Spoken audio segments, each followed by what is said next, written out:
Charlie Parsons for Boxing Social in association with Betfred. Delighted to be joined here with $1 Million Crolla. Anthony, how are you, mate? Mate, I'm good. Here yesterday, and so there's a real buzz about this fight, and rightly so as well. It's a mega fight. I'm looking forward to Saturday night. I'm looking forward to what gets said now. It's going to be interesting, but no, it's a great card.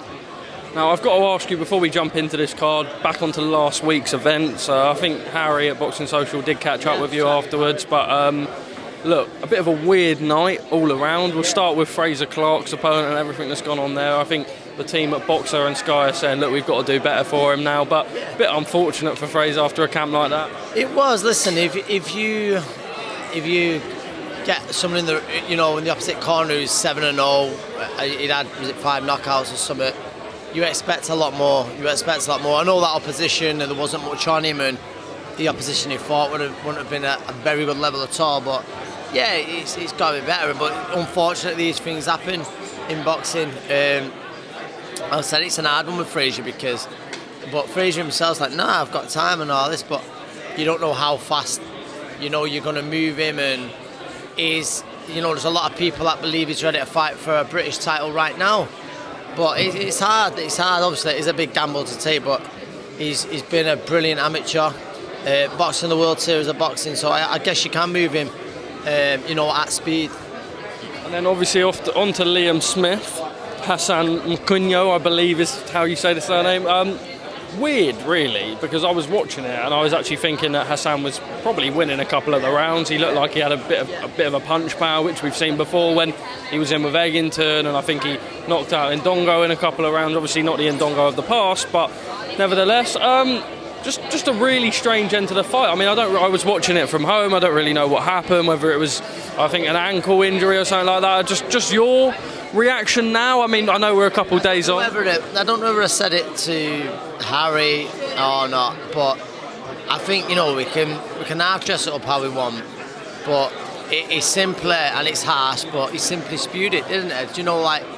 I think all week his behaviour was very strange, and I remember looking to Johnny Nelson in the ring and he went, he doesn't look right here.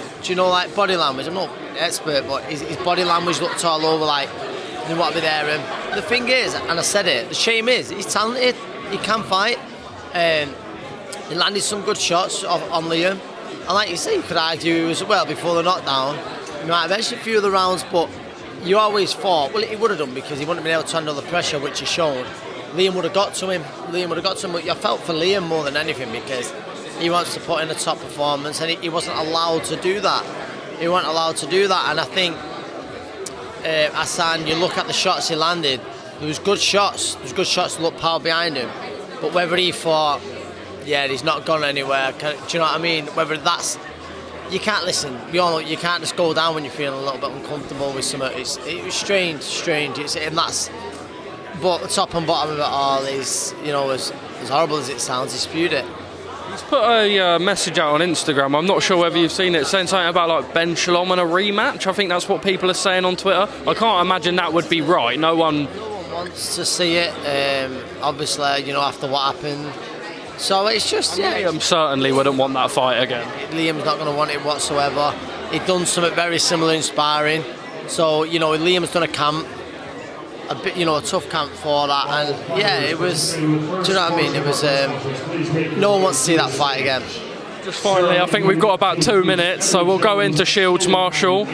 Massive fight, first ever female full card headlining at the O2. Female full fight card at all. Real bad blood in the main event. Obviously, Clarissa with that incredible amateur boxing pedigree, that slick style, that skill, and Marshall with that fantastic knockout power.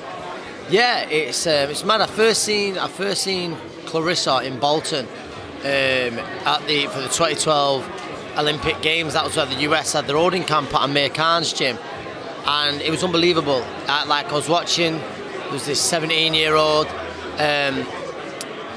girl, and it was something like I'd not seen before. So I knew right then she was going to be special. I felt it. I just believe, as a professional, I know Savannah beat her in the amateurs, but I believe as a professional, I believe Savannah's developed more than Clarissa, which gives me the edge towards Savannah. Listen, it's a great fight.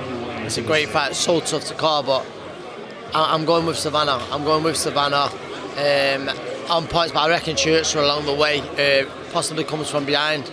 And just finally, I'm going to squeeze one more in. I think I've got just about enough time. AJ Fury. We've been saying it for years and years and years. We had the date in Saudi. It's been pushed back. Now they're saying end of November or December 3rd. Joshua wants December 17, which does make sense. Frank Warren said that's been booked for the Principality.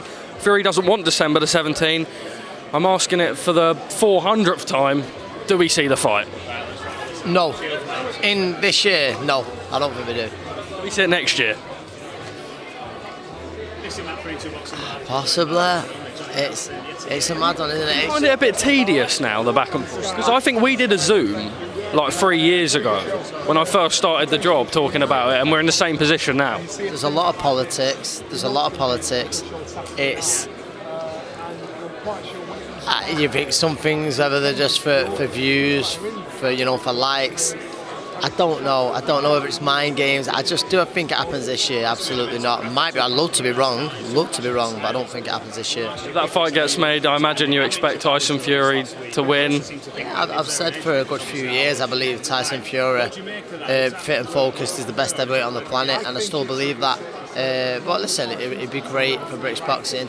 I thought Joshua made, some improvements with the Usyk fight, and it's still a great fight. It's still a great fight. But yeah, I've said Tyson Fury since day one. Anthony, as always, an absolute pleasure. Final message? Final message. I can't wait for Saturday. Cannot wait for Saturday. Top card, and I can't wait for Mia Baumgardner either.